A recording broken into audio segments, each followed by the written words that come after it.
पूरा देश इस वक्त सदमे में है। करगिल के हीरो, सर्जिकल स्ट्राइक के सेनापति, देश के पहले सीडीएस जनरल बिपिन रावत नहीं रहे। आज सुबह रावत एक नए मिशन पर तमिलनाडु के सुलूर एयरबेस से वेलिंगटन कॉलेज आ रहे थे। तमिलनाडु के कुन्नूर में मौसम खराब था। वेलिंगटन से 9 किलोमीटर पहले जनरल रावत का हेलीकॉप्टर क्रैश हो गया। इस हादसे में जनरल रावत और उनकी पत्नी समेत 13 लोगों की मौत हो गई। इस हादसे में इंडियन एयरफोर्स के ग्रुप कैप्टन वरुण सिंह घायल हैं। उनको बचाने की कोशिशें की जा रही हैं। पूरा देश की दुआएं उनके साथ हैं। अब से थोड़ी देर पहले कैबिनेट कमेटी ऑन सिक्योरिटी की मीटिंग खत्म हुई है। इसमें प्रधानमंत्री, गृह मंत्री और रक्षा मंत्री सहित एनएससी भी शामिल थे। जल्दी ही सरकार की तरफ से जनरल रावत पर एक बड़ा बयान आ सकता है। जनरल का हेलीकॉप्टर कैसे क्रैश हुआ, पूरी घटना में कहां गलती हुई, जिस MI-17 हेलीकॉप्टर में जनरल रावत सवार थे उससे जुड़े सभी पहलुओं की जांच हो रही है। तमिलनाडु में एयरफोर्स की भरोसेमंद मशीन कैसे फेल हो गई, इस पर पूरे देश को झकझोर देने वाली स्पेशल रिपोर्ट देखिए।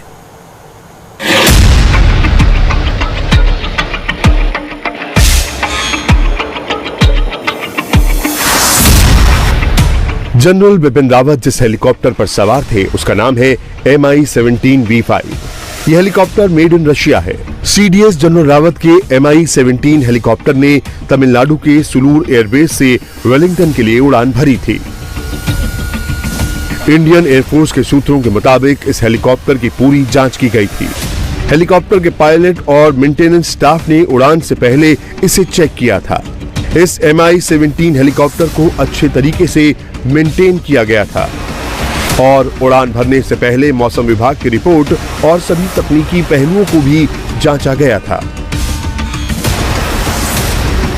MI-17 को सुरक्षित हेलीकॉप्टर माना जाता है, इसीलिए देश में VVIP के लिए सबसे ज्यादा MI-17 हेलीकॉप्टर का ही इस्तेमाल होता है।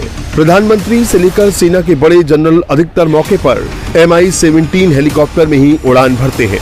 रूस में बने MI-17 हेलीकॉप्टर का नया और आधुनिक वर्जन यानी V5 भारत में 8 साल पहले ही शामिल हुआ। रूस ने अपने पुराने MI-8 हेलीकॉप्टर को और आधुनिक बनाते हुए 70 और 80 के दशक में MI-17 तैयार किया। इसका पुराना वर्जन भी 80 के दशक से भारत में इस्तेमाल हो रहा है। 2008 में भारत ने रूस से $1.3 बिलियन में 80 MI-17 V5 का सौदा किया, जिसकी डिलीवरी 2013 से शुरू हुई और 2018 तक सारे हेलीकॉप्टर्स इंडिया को मिल गए। इसके बाद 2013 में 71 और ऐसे हेलीकॉप्टर का सौदा हुआ था। इस वक्त भारत के पास करीब 220 MI-17 V5 हेलीकॉप्टर हैं। MI-17 इंडियन एयरफोर्स की ट्रांसपोर्ट फ्लीट के मॉडर्न और मजबूत हेलीकॉप्टर हैं। MI-17 हर तरह की ड्यूटी कर सकता है। यूनिक डिजाइन की वजह से ये लोगों के अलावा सामान भी ले जा सकता है। जरूरत हो तो इस हेलीकॉप्टर में एक्सटर्नल स्लिंग की मदद से छोटी तोप या मिलिट्री साजो सामान ढोया जा सकता है। करगिल युद्ध में तो इसने दुश्मनों पर रॉकेट से हमले भी किए थे।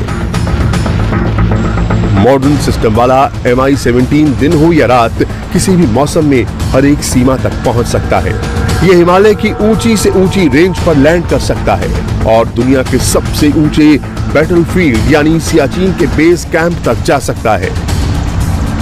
यह हेलीकॉप्टर सैनिकों के साथ देश के लोगों को भी संकट से निकालता है। बाढ़ या किसी भी आपदा में लोगों को बचाने और मदद देने का काम अक्सर हेवी ड्यूटी MI-17 ही संभालते हैं।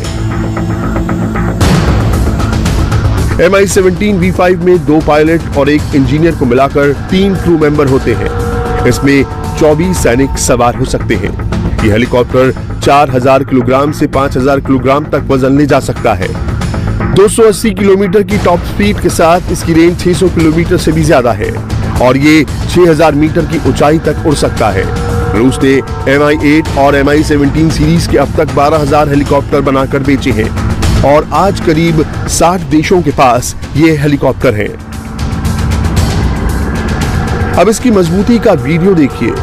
पिछले महीने ही इस हेलीकॉप्टर ने अरुणाचल प्रदेश में क्रैश लैंडिंग की। हेलीकॉप्टर में 2 पायलट सहित कुल 5 लोग सवार थे।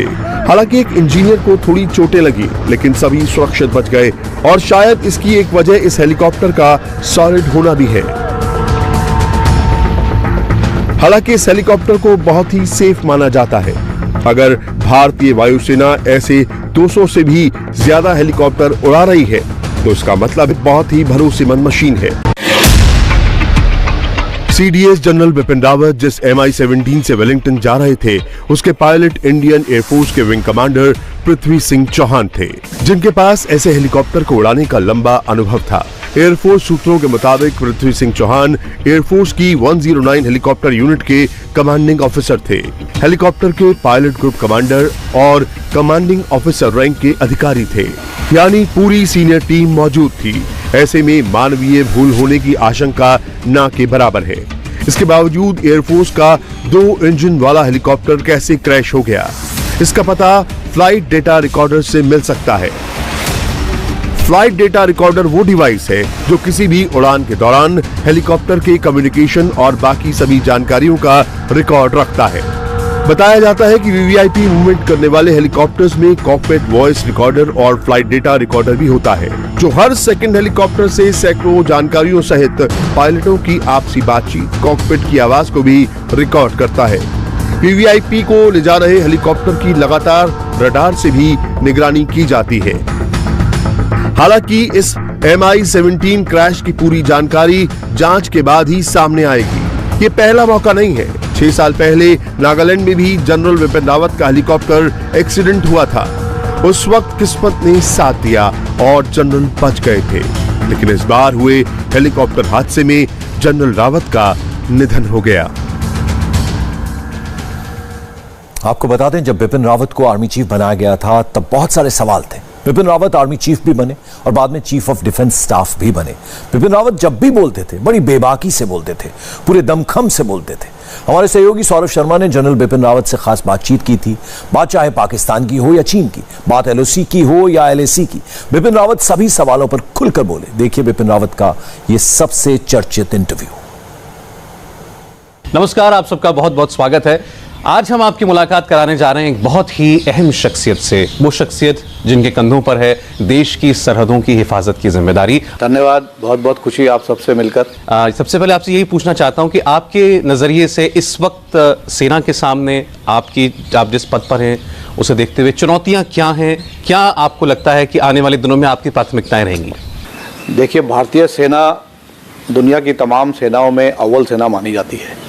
मेरी प्राथमिकता यही रहेगी कि सेना को हम और बढ़ावा दें, ताकतवर बनाएं, ताकि सेना अपने कार्यशैली में जो भी हमारे को कर्तव्य और कार्य दिया गया है उसको सही रूप से बखूबी तरीके से निभाती रहे। सर, आपको एक और नाम से आजकल पुकारा जाने लगा है, मास्टर ऑफ सर्जिकल स्ट्राइक्स, क्योंकि देश में पिछले 2 सालों के अंदर हमने सेना का जो पराक्रम 2 कम से कम महाज पर देखा है। एक उत्तर पूर्व में पिछले साल, तब आप वहाँ कमांड में थे, और इस साल पाकिस्तान में जो आतंकवादियों के खिलाफ एक्शन सेना ने लिया है, दोनों में आप दोनों एक्शन से आप नज़दीक से जुड़े रहे हैं। क्या कहना चाहेंगे? और सेना का पराक्रम जिस पर सबको पहले से भरोसा था और सरकार की एक साफ आदेश, सरकार का सेना के साथ खड़े रहना, आप कुछ बदलाव देख रहे हैं इसमें? देखिए, जहाँ तक इस तरह की कार्रवाई की गई है, मैं ये बताना चाहूँगा कि हमारी जो सेना है सक्षम है, लगातार परीक्षण करते रहती है, और इस परीक्षण के द्वारा हम किसी भी कार्रवाई को करने के लिए तैयार रहते हैं। तो इस तरह की कार्रवाई जो की गई है वो हमारे जवानों द्वारा, हमारे जूनियर लीडरशिप द्वारा, हम सिर्फ मार्गदर्शन करते हैं और वो मार्गदर्शन हमने किया, लेकिन इसका जो अहम सहयोग हमें मिला वो सरकार से मिला है। लेकिन जो कार्रवाई की है वो हमारे जूनियर लीडर्स और जवानों ने की है, जो बहुत ही सक्षम है। और मैं आपको यकीन के साथ कह सकता हूँ कि हमारी तैयारी हमेशा इस कार्रवाई के लिए सदैव रहेगी। ये तो हम पहले से भी जानते थे कि सेना अपने स्तर पर जब भी ज़रूरत होती है इस किस्म की कार्रवाइयाँ करती है। आपको लगता है लेकिन इस बार जब खुलकर 2 बार सरकार ने इस बात को साफ किया दुनिया के सामने कि हमारी सेना ने ये काम किया है, ऐसे एलिमेंट्स के खिलाफ, वो टेररिस्ट हों, उग्रवादी हों, उनके मन में कुछ खौफ होगा, कोई डिटरेंस क्रिएट हुआ इससे?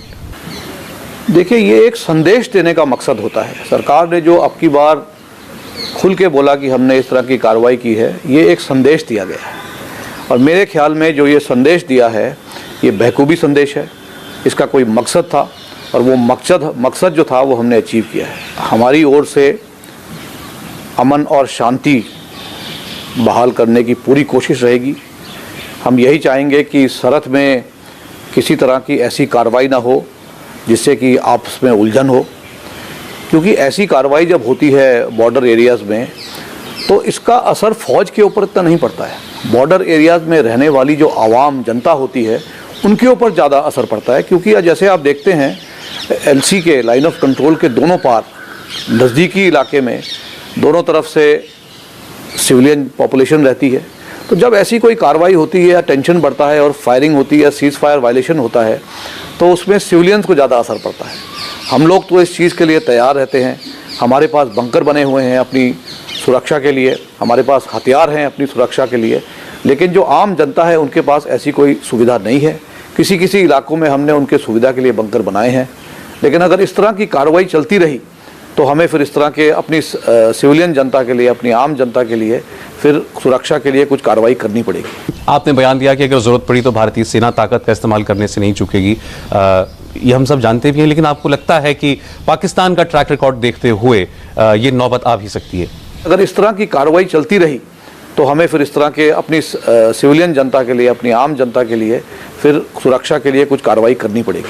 पाकिस्तान में लेकिन आपके इस बयान को इस तरीके से भी देखा जा रहा है कि जैसे वहाँ पे अखबारों में या टीवी चैनलों में ये हेडलाइन बन रही है कि भारतीय सेना प्रमुख ने दी धमकी, तो क्या ये पाकिस्तान को कोई आप संदेश देना चाहते हैं ये ऐसा कहकर? देखिए, इसमें ये धमकाने वाली बात नहीं है, ये सिर्फ ये हमारे को जो वहाँ जो मैसेज देना था वो मैसेज ये था कि अमन शांति चाहते हैं आप। अगर अमन शांति का हाथ बढ़ाएंगे तो हम अपना हाथ बढ़ाएंगे, अगर आप अमन शांति नहीं चाहेंगे और अमन शांति में अगर दखल देना चाहेंगे तो हम तैयार हैं। उसी भाषा में आपको जवाब देंगे।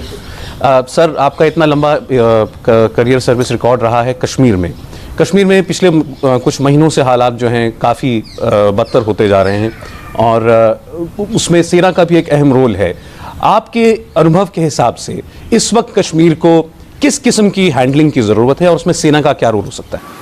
देखिए, जिस तरह से कश्मीर में जो हालात कुछ बिगड़े थे पिछले साल, ये हुआ है कि जो टेररिस्ट जो ऑर्गेनाइजेशंस हैं ये अपनी मोडस ऑपरेंडाई बदलते रहते हैं। हमारे को सतर्क रहना होगा और इस पे ध्यान देना होगा कि अगली कार्रवाई किस प्रकार से होगी। जैसे कि कहा जाता है, to fight a guerrilla you have to fight like him, behave like him, understand a guerrilla. तो मैं गुरिल्ला को यहाँ टेररिस्ट के से सामान्य देता हूँ और यही कहना चाहूँगा कि आगे की कार्रवाई कैसे होगी, किस तरह से होगी, हमें पहले तो आवाम के साथ सहमति करनी है। इंडिया टीवी हर वक्त हर जगह डाउनलोड करने के लिए सर्च करें India TV news Google play store या ऐप स्टोर पर।